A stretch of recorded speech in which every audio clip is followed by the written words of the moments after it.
Hi hello வணக்கம் வந்தனம் ஸ்வாகதம். This is கேட்டு பார் யூடியூப் சேனல். 2 ஹவர் 3 ஹவராக ஃபோனை பார்த்துட்டே இருப்பீங்க. ஐ ரிலாக்ஸேஷனுக்காக தாங்க இந்த வீடியோ. ஒரு கதை சொல்லுவேன். பேக்ரவுண்டில் ஒன்றுமே இருக்காது, ஒரே ஒரு பிக்சர் மட்டும்தான் இருக்கும். ஆஃபீஸில் இருக்கவங்க சேர்லேருந்து எழுந்துருங்க, போய் தண்ணி குடிச்சிடுவாங்க. ட்ரெயினில் பஸ்ஸில் போகிறவங்க தூரமாக இருக்கிற க்ரீனரியாக ஒரு மரத்தை இல்லை செடியாக பாருங்கள். வீட்டில் இருக்கவங்க போய் முகத்தை கழுவிட்டு வந்து பாருங்கள். வாங்க இப்போ வீடியோக்குள்ளே போவோம். 2023 டிசம்பர் 17 என்ன நடக்கும்னு 2023 வருஷத்துக்கு முன்னாடியே திருவள்ளுவருக்கு தெரிஞ்சிருங்க. தெரிஞ்சுதான் ஒரு குறளை எழுதியிருக்காரு.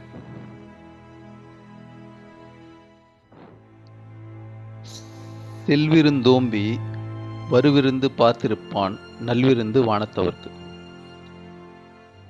இந்த குறளை படிக்கும்போது நமக்கு முதல் தெரிஞ்சது செல்விருந்தோம்பி அப்படின்னா நம்ம வீட்டுக்கு விருந்து சாப்பிட வந்திருப்பாங்க பாருங்க. அக்கா, மாமா, அண்ணன், தம்பி, மாமன், மச்சான், அத்தை, தெரிஞ்சவங்க, ரிலேஷன், ஃப்ரெண்ட்ஸ், இந்த மாதிரி வந்தவங்க சாப்பிட்டுட்டு கிளம்பும்போது நம்ம வெத்தலை பாக்கு, பூ பழம் ஏதோ ஒன்று கொடுத்து அனுப்போம்.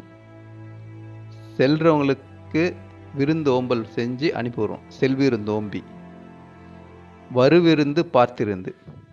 அவங்கள அனுப்பிட்டதுக்கு அப்புறமா வாசலே நின்று பார்ப்பாங்களாம், யாராவது வருவாங்களா, அவங்களுக்கு நம்ம வீட்டுக்குள்ளே கூப்பிட்டு விருந்து கொடுப்போமா அப்படின்னு ஒருத்தன் காத்திருக்கான். அவனுக்கு நல்விருந்து வானத்தவர்க்கு. அவன் இந்த உலகத்தை விட்டு மறைஞ்சு மேலுலகம் போகும்போது அவனுக்கு ஒரு விருந்தே காத்திருக்கமா. அந்த வானத்தில் இருக்கிறவங்க எல்லாரும் இவனுக்கு விருந்து வச்சு அழைப்பாங்களாம். இதான் இந்த குறள். செல்விருந்தோம்பி வருவிருந்து பார்த்திருப்பான் நல்விருந்து வானத்தவர்க்கு.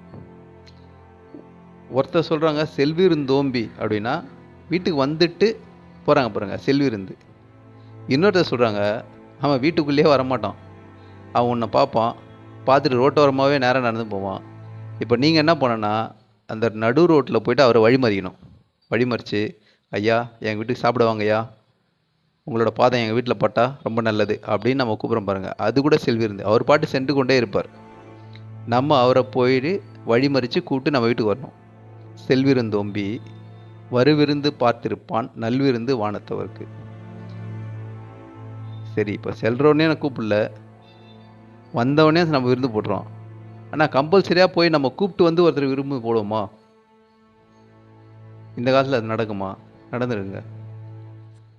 17/12/2023 ட்ரெயின் நம்பர் 2606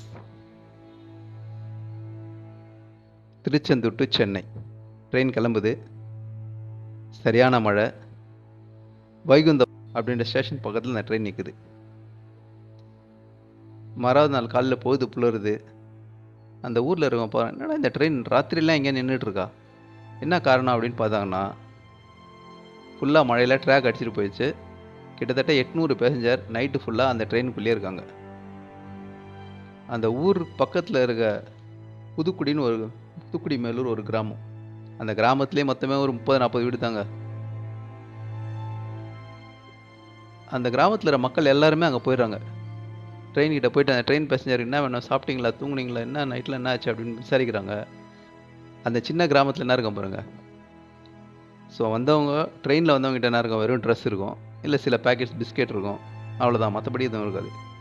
ஸோ அந்த சின்ன கிராமத்தில் இருக்கிறவங்க ஒரு வீட்டில் உங்ககிட்ட என்னப்பா இருக்குது, வெங்காயம் இருக்குது, உங்ககிட்ட தக்காளி இருக்குது, உங்ககிட்ட என்ன இருக்குது, எங்கிட்ட அடுப்பு இருக்குது, சரி உங்ககிட்ட என்ன இருக்குது, வெட்டுறதுக்கு கத்தி இருக்குது, எதையா ஒன்றத்தை கொடுங்கடா.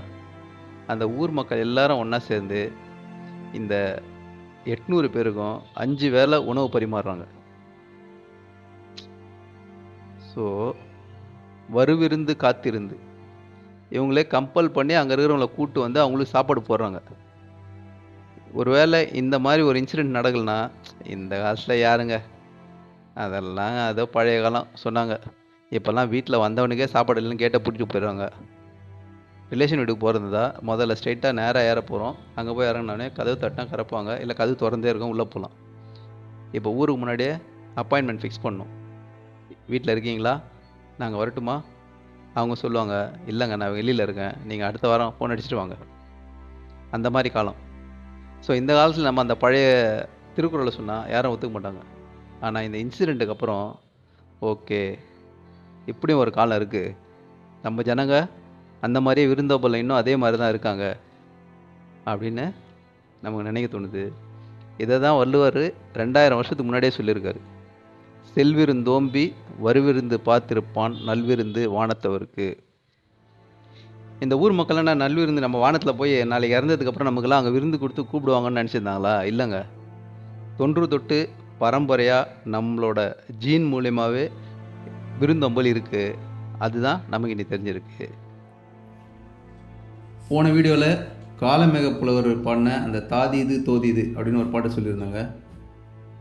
அப்படின்னா தலைவன் பிரிஞ்சு போயிருக்கான், தலைவி இங்கே இருக்கா, தலைவனுக்கு ஒரு தூது அனுப்பணும். யாரை தூது அனுப்பலான்னு அவள் பார்க்குறா.